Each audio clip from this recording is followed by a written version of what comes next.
ঘটনার সূত্রপাত হয় চলতি বছরের এইচএসসি পরীক্ষার প্রথম দিন অর্থাৎ ২৬ জুন। সময়মতো কেন্দ্রে না আসায় এইচএসসির প্রথম দিনে বাংলা প্রথম পত্র পরীক্ষা দিতে না পেরে কান্নায় ভেঙে পড়েন আনিসা আহমেদ। সামাজিক যোগাযোগ মাধ্যমে ভাইরাল হওয়া সেই এইচএসসি পরীক্ষার্থী আনিসা আহমেদের এইচএসসির বাংলা প্রথম পত্রের পরীক্ষা দেওয়া হচ্ছে না। মায়ের স্ট্রোকের কারণে পরীক্ষায় ১ ঘন্টা দেরি করে কেন্দ্রে পৌঁছানোর যে দাবি তিনি করেছিলেন, শিক্ষা মন্ত্রণালয়ের তদন্তে তার কোনো প্রমাণ মেলেনি। ফলে বিশেষ ব্যবস্থায় তার পরীক্ষা নেওয়ার যে আশ্বাস দেওয়া হয়েছিল তা আর বাস্তবায়িত হচ্ছে না।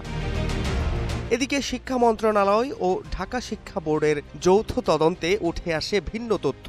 সরকারি সূত্রে জানা যায়, আনিসার মায়ের স্ট্রোক করার দাবিটি সঠিক নয়। তদন্ত প্রতিবেদনে বলা হয়, ঘটনা যেভাবে সামাজিক মাধ্যমে প্রচার হয়েছে তা বাস্তবের সঙ্গে মেলে না। ফলে সরকারি পর্যায়ে তার জন্য পুনরায় পরীক্ষা নেওয়ার কোনো সিদ্ধান্ত হয়নি। তবে আনিসা যদি বাংলা দ্বিতীয় পত্র পরীক্ষায় ৬৬ নম্বর পায়, তাহলে ২ পত্র মিলিয়ে তাকে পাশ করিয়ে দেওয়া হবে।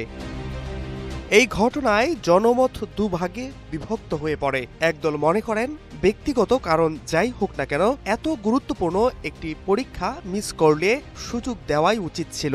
অন্যদিকে অনেকে বলেন, পরীক্ষার নিয়ম ভেঙে একজনকে সুযোগ দিলে ন্যায্যতা বিঘ্নিত হবে এবং ভবিষ্যতে অন্য শিক্ষার্থীদের ক্ষেত্রেও ব্যতিক্রম তৈরি হবে। বাংলাদেশে এইচএসসি পরীক্ষা দেশের অন্যতম গুরুত্বপূর্ণ পাবলিক পরীক্ষা। নির্ধারিত সময়ের পরে পরীক্ষার্থীকে প্রবেশ করতে না দেওয়ার নিয়ম কঠোরভাবে অনুসরণ করা হয়। শিক্ষা বোর্ডের নীতিমালা অনুযায়ী প্রশ্নপত্র বিতরণের নির্দিষ্ট সময় পেরিয়ে গেলে কোনো পরীক্ষার্থীকে পরীক্ষা দেওয়ার সুযোগ দেওয়া হয় না। এর উদ্দেশ্য হল প্রশ্নপত্র ফাঁস বা পরীক্ষার সুষ্ঠুতা বিঘ্নিত হওয়ার আশঙ্কা কমানো।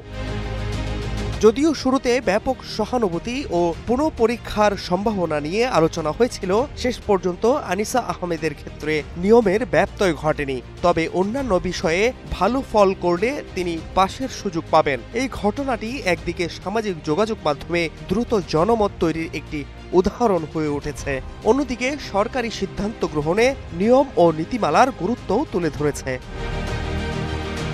Fahad Shahriar, news desk, global television.